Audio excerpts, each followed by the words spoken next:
Coming to the next portion which is the time and the work. अच्छा, अब ये बोला जो क्वेश्चन है जो थोड़ा सा ट्रिकी होता है, जो थोड़ा सा लंबा होता है। अच्छा, यहाँ पे सिंपली आपने इसका फॉर्मूला क्या याद रखना है। X be the time taken to complete work by A and Y be the time taken to complete work by B। यानी A जो काम करेगा वो X कहलाएगा, B जो काम करेगा वो Y कहलाएगा। अब वो कहते हैं कि वो क्वेश्चन अमूमन ये होता है कि A जो है वो इतने वक्त में काम करता है, B इतने टाइम पे काम करता है। आप बताएं कि दोनों इकट्ठे काम करेंगे तो वो कितना टाइम लगाएगा। तो इसके लिए सिंपली फॉर्मूला होता है हमारे पास XY। ठीक है, ये हमारा रिक्वायर्ड रिजल्ट होता है, is equal to XY divided by x plus y. ठीक है, ये हमारे पास इसका फॉर्मूला होता है। अच्छा, इसको हम डिफरेंशिएट करने के लिए या तो हम इसको बी लिख देते हैं या फिर इसको हम सॉरी, इसको हम जी लिख देते हैं। ठीक है, ताकि एक डिफरेंट चीज हो जाए, वो एक्स वाई चीज सेम हो रही थी। ठीक है, ये हमारे पास सिंपली फॉर्मूला होता है। अब हम जो है वो क्वेश्चन देख लेते हैं। इसके दो तीन क्वेश्चन ही होंगे प्रैक्टिस करने के लिए।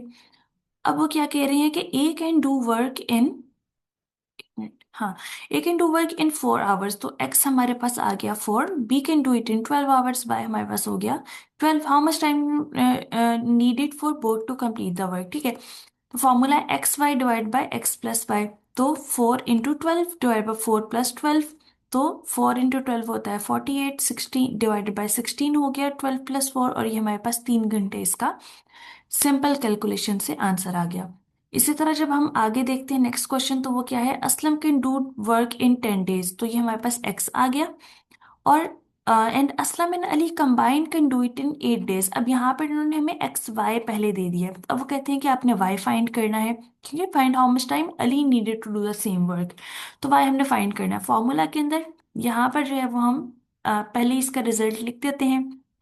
फॉर्मूला में चूंकि हमारे पास एक्स वाई होता है, तो एक्स की वैल्यू हमने लिख दी और साथ में हमने वाई लगा दिया, और नीचे होता है हमारे पास एक्स प्लस वाई।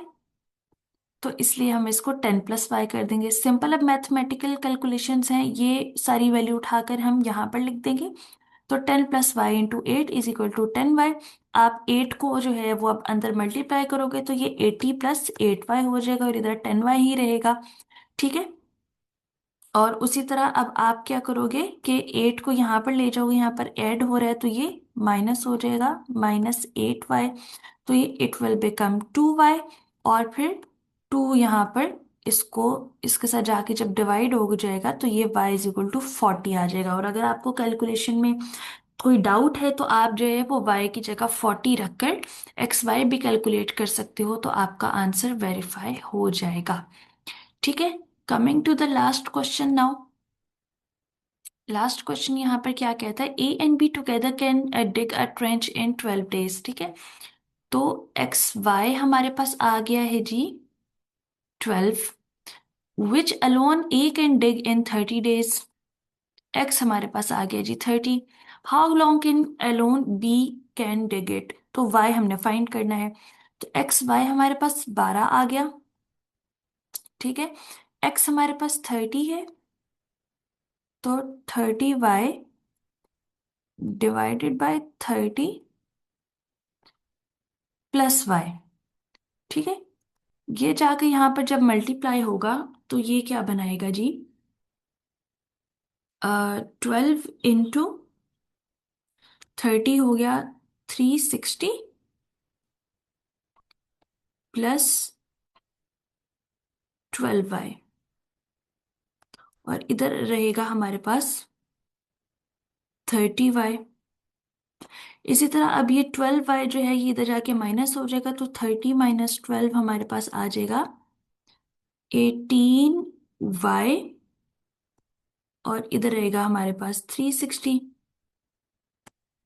और जब हम 360 को 18 से डिवाइड करेंगे तो हमारे पास आंसर आ जाएगा सी, विच इज 20 डेज।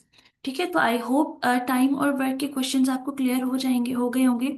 इसके अंदर एक प्रैक्टिस एमसीक्यू आप इस तरह से भी सॉल्व कीजिएगा कि आप कोई भी एग्जाम्पल खुद से बना लें जिसके अंदर अब आपको y गिवन हो और आपने x फाइंड करना हो।